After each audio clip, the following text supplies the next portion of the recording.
Hey basketball coaches and basketball players, my name is Alan from Al's Basketball Training, and today I'm going to talk to you about some of the biggest mistakes that basketball players make when they are shooting a basketball.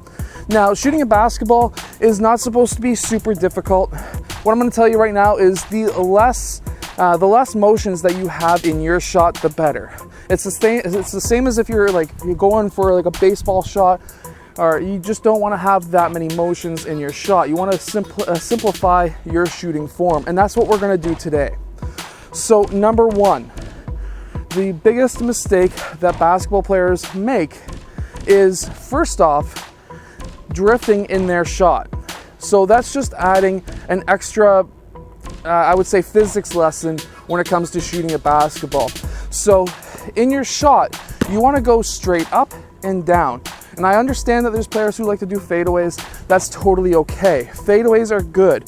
There's a way of doing those, and I'll get to that a little bit later. However, what we're looking at right now is the biggest mistake is for basketball players to have their shot and drift towards the right side, which is going to bring the ball out towards the right side. Another mistake is drifting out towards the left side, because it's going to be bringing the ball out towards the left side. And then shooting forward in their shot to get that shot up, maybe because they don't have the power to be able to shoot from where they're shooting from. That's going to make the ball go longer. However, if you're not compensating it with more arc, then that ball is going to go bouncing over the backboard, hitting the backboard only, or going and flying way over the rim. Meanwhile, if you're shooting and drifting backwards, then that ball you need to have more legs under your shot, because that ball is not going to go as far. So, generally speaking, if you want to have a perfect shot, so if you're wide open, if you have nobody around you, what you want to do is set up with your shooting form that you shoot with and go straight up and down. That's what you want to do. That's not going to allow your shot to drift right, left, forward, or backwards. And that is the biggest mistake that shooters make. The second biggest mistake is having your elbow too far out or too far left of the ball. You want to have it right underneath the ball.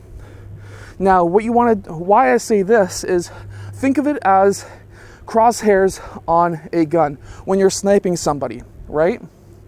In Call of Duty, let's say. And you have those crosshairs on your gun. Well, and I know there's people who do like the quick scope thing and whatever, but people like me who play the game like if it's a real life thing, you're generally aiming through the crosshairs. And think of your elbow as the vertical crosshair in that sniper scope. So if this is straight, that means that shot's going to go straight. Now think of your wrist versus your elbow is the horizontal crosshairs in that sniper gun, right? So if this is not level to this, then that means that ball is going to go left or right. So if you can keep this shot as straight as possible, that ball is going to go straight.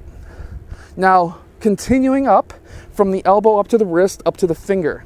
What you want to have is that ball to go off that middle finger, because it's the longest finger on your hand. If it goes off these two fingers, look where the ball is aiming right now. If it goes off those two fingers, look where the ball is aiming now. So that is the second point. Actually, technically the third point. The third mistake is the release fingers on that ball. It should be, and it came off not my right finger there, my ring finger, but there we go. That went off my middle finger. It went straight up, straight down, perfect backspin. You want to have backspin as well as on the ball, but that's later on in this video. Now, going from there, another reason why sometimes shots go left or right or have no arc is because the offhand. If you're shooting the basketball and your offhand is still on the ball, maybe your thumb is still on the ball, and how you're able to see how your shooting form actually looks is just by grabbing your cell phone, like I'm actually recording with today, having your parent or a friend record you, or even having a tripod and having an adapter like I do right now that allows you to be able to see your shooting form. And you can do this in your driveway without even a net. You can just say, well, what's my shooting form look like? Is it off? Is my elbow too far out? Is my elbow too far in? And by seeing that, it's almost like looking in a mirror. This is something that I used to do with a lot of my players when I used to teach at the YMCA. And that was, we had a room called I think it was called the AB room. And it was a multi-purpose room, and there was a whole wall full of mirrors. And I used to say to my players, okay, shoot in front of that mirror, and after me telling you how the shooting form should look to have a straight shot, you tell me what you're doing wrong. And by having yourself be able to reevaluate what your shot looks like, you're now fixing your own shot, which is really good, because now you can do this in the middle of a game, because now you can go by what it looks like and what it feels like. So if you're looking in front of a mirror, or if you're looking at yourself in front of a camera and you're taking your shot and you say, wow, that was a bit off, I did this wrong, and you can go back and say, well, it felt like that. It felt like it went off that finger, or I felt my thumb on that ball.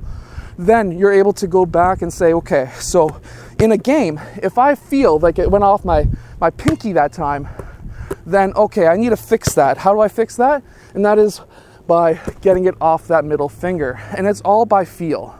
And that's how you're able to be what's called an advanced shooter. Somebody like a Jason Campono or a Ray Allen, or one of those types of players who are just dead killer three-point shooters. Matt Thomas is another one who can fix a shot in the middle of a game. You can do that same thing by just reevaluating your own shot. Now, going back to a couple of mistakes that I see a lot of players make, and that is having both their feet straight level with the rim. If you want to have power, you want to have your right foot in front of the left, and if you're a left-handed shooter, you want to have your left foot in front of the right. This is going to allow you to have power.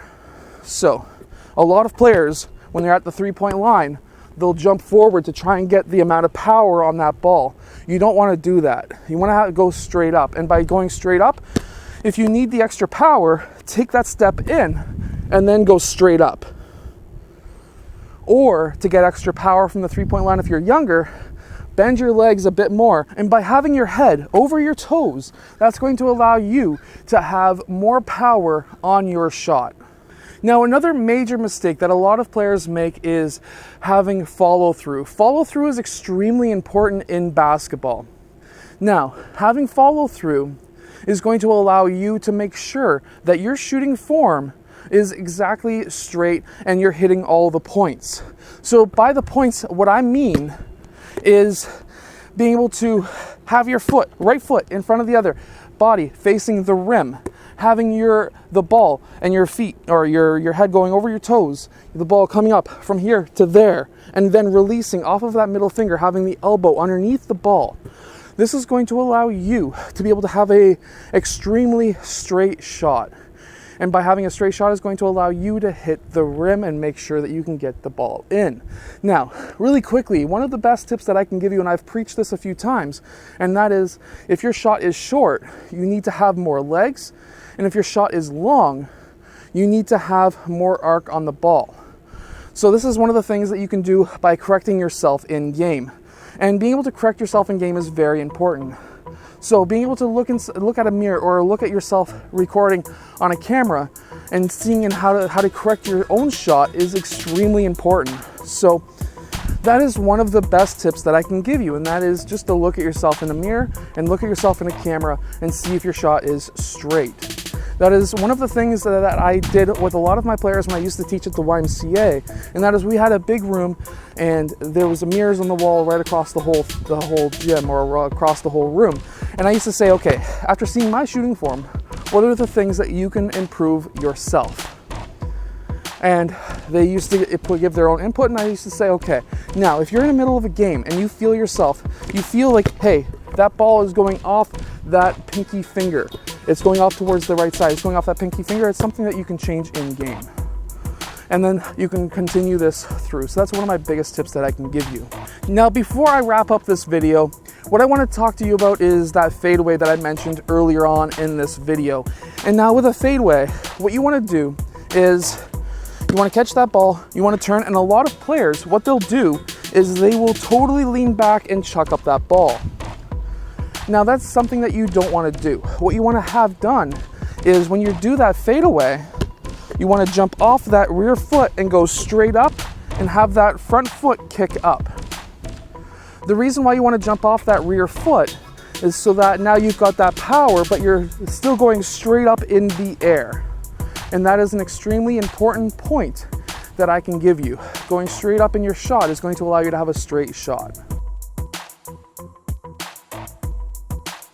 Now, I hope that this video has helped you become a better basketball player. If it has, hit that like button, subscribe, and I'll see you guys again tomorrow for another Twice a Day basketball video.